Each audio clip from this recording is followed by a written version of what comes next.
जय श्री राधा कृष्ण। माघ मास के शुक्ल पक्ष की सप्तमी को अचला सप्तमी या रथ सप्तमी कहते हैं। इस दिन भगवान भास्कर यानी सूर्य देव की साधना आराधना का अक्षय फल मिलता है। सच्चे मन से की गई साधना से प्रसन्न होकर भगवान सूर्य अपने भक्तों को सुख समृद्धि और अच्छी सेहत का आशीर्वाद देते हैं। रथ सप्तमी को माघ सप्तमी, माघ जयंती और सूर्य जयंती के नाम से भी जाना जाता है।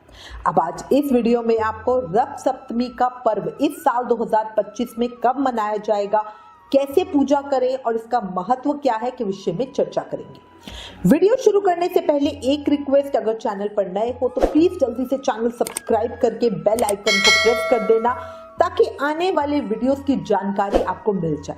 और अगर आने वाले व्रत त्योहारों का रिमाइंडर, डेली का पंचांग और राशिफल अपने फोन पर पाना चाहते हो तो व्रत लिखकर 9821025751 पर व्हाट्सएप मैसेज करें। इस वीडियो को लाइक और शेयर करना भूलना नहीं। अब चर्चा शुरू करते हैं। पौराणिक मान्यताओं के अनुसार रथ सप्तमी के दिन ग्रहों के राजा सूर्य देव का जन्म हुआ था। माता अदिति के गर्भ से जब सूर्य का जन्म हुआ उस दिन माघ मास के शुक्ल पक्ष की सप्तमी तिथि थी। माता अदिति के गर्भ से जन्म लेने के कारण सूर्य का नाम आदित्य हुआ। ऐसी मान्यता है कि इस दिन पूजा अर्चना और व्रत करने से सूर्य देव की कृपा सहज ही मिल जाती है और रोग दूर हो जाते हैं, घर और कारोबार में धन धान्य में वृद्धि होती है। रथ सप्तमी के दिन भगवान सूर्य की पूजा करने, उनको अर्घ्य देने का विधान है। धार्मिक मान्यता के अनुसार माघ माह के शुक्ल पक्ष की सप्तमी तिथि से सूर्य देव ने अपने रथ पर सवार होकर इस संसार को प्रकाशित किया था। इस दिन भक्ति भाव से किए गए पूजन से प्रसन्न होकर सूर्य देव अपने भक्तों को आरोग्यता का आशीर्वाद देते हैं, इसलिए इसे आरोग्य सप्तमी भी कहते हैं। कारोबार में उन्नति और प्रगति के लिए सूर्य का प्रबल होना, स्ट्रॉन्ग होना बहुत जरूरी है। जिन जातकों की कुंडली में सूर्य उत्तम का होता है उन्हें कारोबार में कभी कोई समस्या नहीं आती। कई ज्योतिष शास्त्री सरकारी नौकरी पाने के लिए सूर्य को मजबूत करने की सलाह भी देते हैं। अब अगर इस साल 2025 में रथ सप्तमी की चर्चा करूं तो इस साल 4 फरवरी दिन मंगलवार को रथ सप्तमी मनाई जाएगी। हिंदू पंचांग के अनुसार माघ महीने के शुक्ल पक्ष की सप्तमी तिथि की शुरुआत 4 फरवरी को सुबह 4:37 पे होगी। वहीं इस तिथि का समापन अगले दिन 5 फरवरी को देर रात 2:30 पे होगा।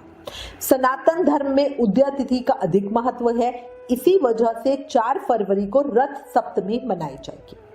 इस दिन स्नान का शुभ मुहूर्त सुबह 5:23 से लेकर 7:08 तक रहेगा। ज्योतिष आचार्यों के अनुसार रथ सप्तमी तिथि को बहुत सुंदर शुभ योग बन रहे हैं। सर्वथा सिद्ध योग भी बन रहा है। इसके अलावा अमृत सिद्ध योग का भी निर्माण हो रहा है। इस योग में सूर्य देव की उपासना करने से जातक को सभी तरह के सुख समृद्धि की प्राप्ति होती है। अब मैं आपको थोड़ा सा शॉर्ट में बता देती हूँ कि रथ सप्तमी के पावन पर्व पे हमें पूजा किस तरह से करनी है। तो देखो, गंगा जल मिले जल से सुबह जल्दी ब्रह्म मुहूर्त में उठ के स्नान करें। इस दिन पीले रंग के वस्त्र धारण करें। सूर्य नारायण के दर्शन करके उन्हें ओम गृणी सूर्याय नमः कहते हुए जल अर्पित करें। सूर्य की किरणों को लाल रोली, लाल फूल मिलाकर जल दें। इसके बाद गाय के घी का दीप प्रज्वलित करें। इसके साथ ही पूजा के समय सूर्य देव को लाल फूल जरूर अर्पित करें। सूर्य को जल देने के बाद लाल आसन में बैठ के पूर्व दिशा में मुंह करके किसी भी सूर्य मंत्र का 108 बार जाप करें। ऐसा करने से सूर्य देवता की कृपा मिलेगी और आपको सुख समृद्धि और अच्छी सेहत का आशीर्वाद भी मिलेगा। सूर्य की पूजा करने से आपको किए गए कार्यों के फल शीघ्र ही मिलने लगेंगे और आपका अपयश दूर हो जाएगा। साथ ही आपके भीतर एक नई ऊर्जा का संचार भी होगा। आप सफलता के मार्ग पे आगे बढ़ने लगेंगे।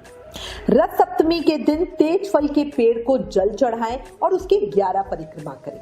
इस उपाय से भी कुंडली में सूर्य मजबूत होते हैं। आप अशोक के पेड़ की पूजा भी कर सकते हैं। रथ सप्तमी के दिन अशोक के पेड़ को जल चढ़ाने और उसकी परिक्रमा लगाने से भी सूर्य की स्थिति कुंडली में मजबूत होती है। सूर्य को मजबूत करने के लिए घी का दीप प्रज्वलित करें। घी का दीप जला के उसे सूर्यदेव को दिखाएं और अशोक के पेड़ के पास रख दें। इसके अलावा आप सूर्य चालीसा का पाठ करें और सूर्यदेव की आरती गाएं। इससे सूर्य मजबूत होगा। सूर्यदेव की पूजा विधि विधान से करें। इस समय सूर्य चालीसा और सूर्य कवच का पाठ भी बड़ा फलकारी होता है। अच्छा, पूजा के आखिर में आरती करके सुख और समृद्धि की कामना करें। इस दिन पूजा के बाद बहती हुई जलधारा में काले तिल प्रवाहित करें। इसके साथ ही गरीबों और जरूरतमंदों को दान दें। मनोकामना पूरी करने के लिए उपवास भी रख सकते हो। इस दिन केवल एक बार ही भोजन करना चाहिए। इस दिन नमक का प्रयोग नहीं करना चाहिए। व्रत रखने वाले व्यक्ति को सूर्योदय से पहले स्नान करना चाहिए और फलाहार रहते हुए फल, दूध आदि का सेवन करना चाहिए। व्रत के दौरान भगवान सूर्य की पूजा और मंत्र जाप बड़ा फलकारी होता है। ऐसा करने से जीवन के समस्त भौतिक सुखों की प्राप्ति होती है। सप्तमी तिथि पर सूर्य देव की विधि पूर्वक पूजा करना जीवन में बहुत अच्छा प्रभाव दिखाता है। हो सके तो व्रत जरूर ही रख लेना। इसके अलावा तांबे का बर्तन, लाल वस्त्र, गेहूं, गुड़, मणिके, लाल चंदन, गर्म कपड़े और लाल रंग की चीजों का दान भी बहुत अच्छा होता है। इस उपाय को करने से कुंडली में सूर्य के दोष दूर हो जाते हैं। इसके साथ ही परिवार में खुशहाली भी आती है। कई मंदिर और पवित्र स्थान हैं जो भगवान सूर्य की भक्ति में निर्मित किए गए हैं। इन सभी स्थलों पर रथ सप्तमी की पूर्व संध्या पर विशाल उत्सव और विशेष अनुष्ठान होते हैं।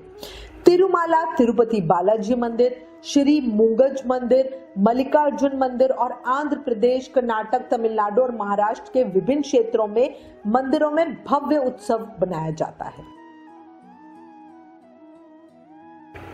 अब मैं आपको बता रही हूँ कि रथ सप्तमी के दिन कुछ ऐसे कार्य होते हैं जिनको हमें विशेष रूप से उस दिन नहीं करना चाहिए।